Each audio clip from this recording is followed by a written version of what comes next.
Arrow Season 2, Episode 19, The Man Under the Hood. This episode was definitely pretty good because of some of the things that happened closer towards the end of the episode, but there are a lot of little plot points in this one that are definitely going to affect the rest of the season, especially the ending that we did get where Slade has an army. He brings back his second in command.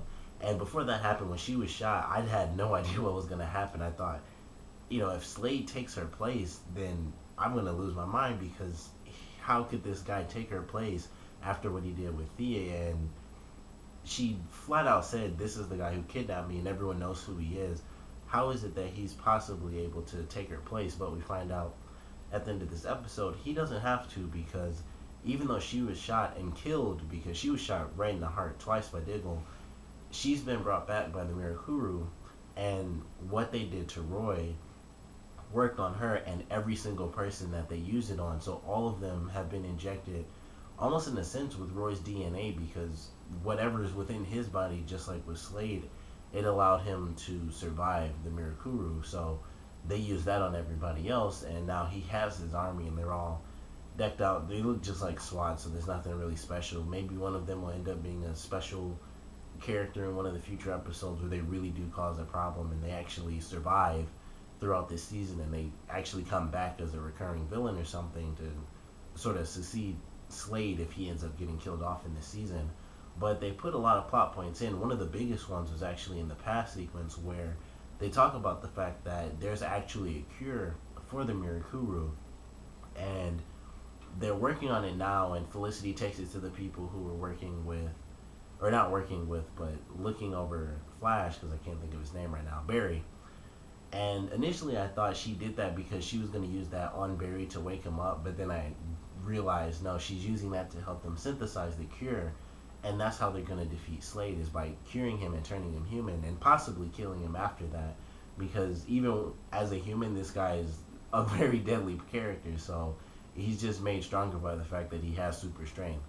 But it was a great little plot point that is ultimately going to come into effect. Who knows if that's actually going to work, if they'll be able to use the cure, or if Oliver does actually end up having to kill Slade somehow.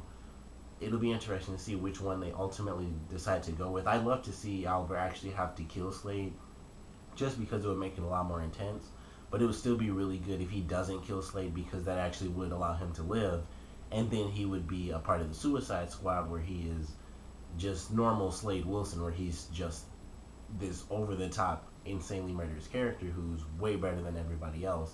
And now, since he's human, he wouldn't be able to just break free of the Suicide Squad like he easily could now with super strength and just take anyone out that he wants to and survive bullet shots to the chest and crazy stuff like that. So they'll probably end up going with the cure just to leave him alive so they can follow the Suicide Squad plot line for season 3 or possibly 4 if they want to hold off on him being the character or being a huge part of the next season. But it was a great episode, and some of the other big things revolved a lot around Oliver's family situation, and we find out that the woman who does take his spot as CEO used to sleep with his father, and she wasn't just some floozy who came in and out of his life. She was going to run away with him, and the only reason that she didn't is because Thea ended up breaking her arm, and he chose his family over her, even though, and this was something great that we found out in this episode, he knew, and we don't know from which point, he probably knew from the very beginning, but I think odds are he knew maybe a couple of years later, a year or so after Thea was born, that she isn't his actual biological daughter, but he knew that and he didn't care, and he didn't even tell his wife, which I thought was a really good point where even she was surprised by what Oliver said. I thought that was a really good point in the episode where their father kept this huge secret because it didn't matter to him. They were all family. But Thea didn't really see it that way. She just saw him as a liar like everyone else. And I can understand why, because of who Merlin was, it destroys her inside to know that that's her actual father. And it really sucks to see her character go down this path because it's a lot like Laurel when she was in the drinking stages. She was just going down a very bad path. Although I don't think Thea really is. She's just in a really depressed state right now where she doesn't really have anyone she can talk to, and that's what kind of sucks about it. Laurel had a lot of people. She just kind of turned everyone down. But it was definitely interesting, and I'm really excited to see where it goes, especially with the trailer that they have for next week's episode, where Roy is losing his mind because of the Mirakuru, and I think ultimately he's gonna end up just fighting it in the end, and suddenly he'll gain control over it, and he'll get back with Thea, and Thea will, through him, find a way to forgive Oliver and her mother. But excuse me, that seems like the most likely outcome. But it should be a really good episode anyway. But ultimately, great episode. Love the past scene, especially because it gave us the fact that the Mirakuru has a cure. They killed off Ivo in the past scene, so he's gone. He's not going to be doing anything in the future unless he somehow comes back to life. But they put that little plot point in. They have Slade has his Mirakuru army, so I'm really excited to see just how crazy things get. And one of the things that I'm most excited for is the fact that with him having this army, they're going to need a lot of help. So I think it could be a great way for them to possibly bring in the Suicide Squad as good guys. I doubt they'll end up doing that, but they could if they want to use it to defeat Slade and then kind of recruit him to the Suicide Squad. And also, I know Barry Allen's going to come back as the Flash in the towards the end of this season. I know he has a little cameo, and I'm hoping they do it where he is Flash and he comes in and he actually helps fight this big army with his, Flash powers. So that would actually be really cool, and it'd be a great way for him to come back into the show with his little cameo, and he actually helps them out. Like, hey, I got superpowers now, surprise. But great episode. Also, speaking of him, Felicity got some surprise information where the two characters who are looking over him in his coma, the guy mentions the character who I believe ends up being his wife in the comic books. I thought that was interesting, and Felicity obviously had a little bit of a problem with that. But I love the line where she says, even in a coma, he's moved on.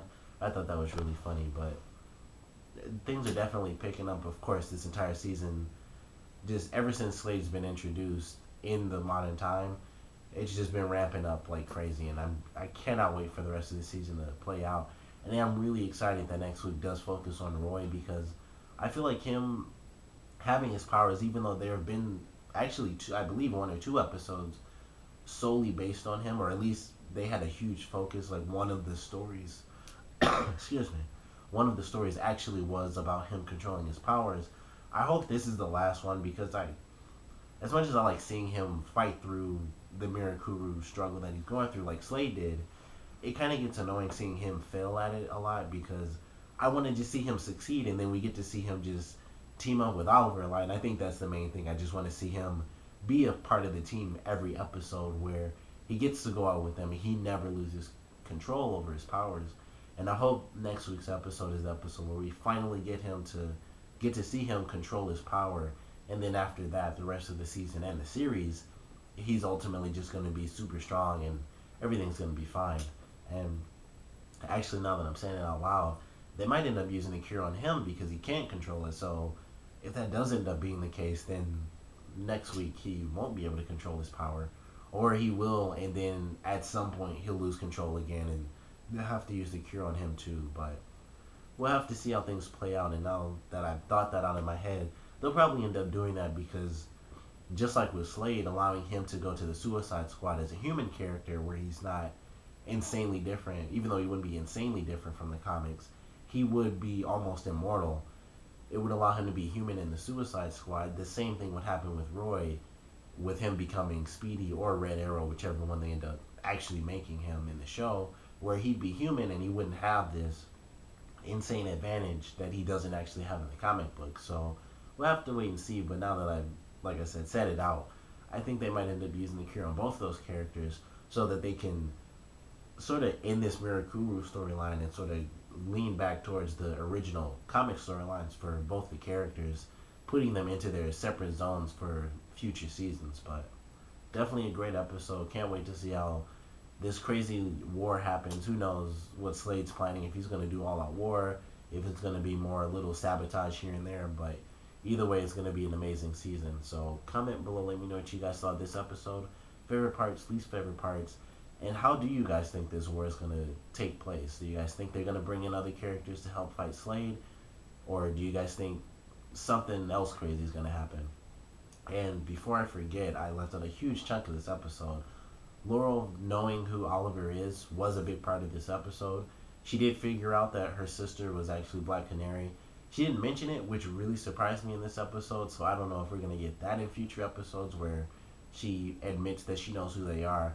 But she didn't even tell her dad, and he sort of gave her a little lesson like, I don't want to know because once I know who this person is, I'll know they'll be a person and they won't just be the hood or the vigilante, and they can't be what I need them to be or what the city needs them to be. So we'll have to wait and see if she does eventually tell them, hey, I know who you guys are, or if she decides to hold on to that, or maybe Slade will end up telling both of them like, hey, Oliver, I already told Laurel that you are the hood, so deal with that now.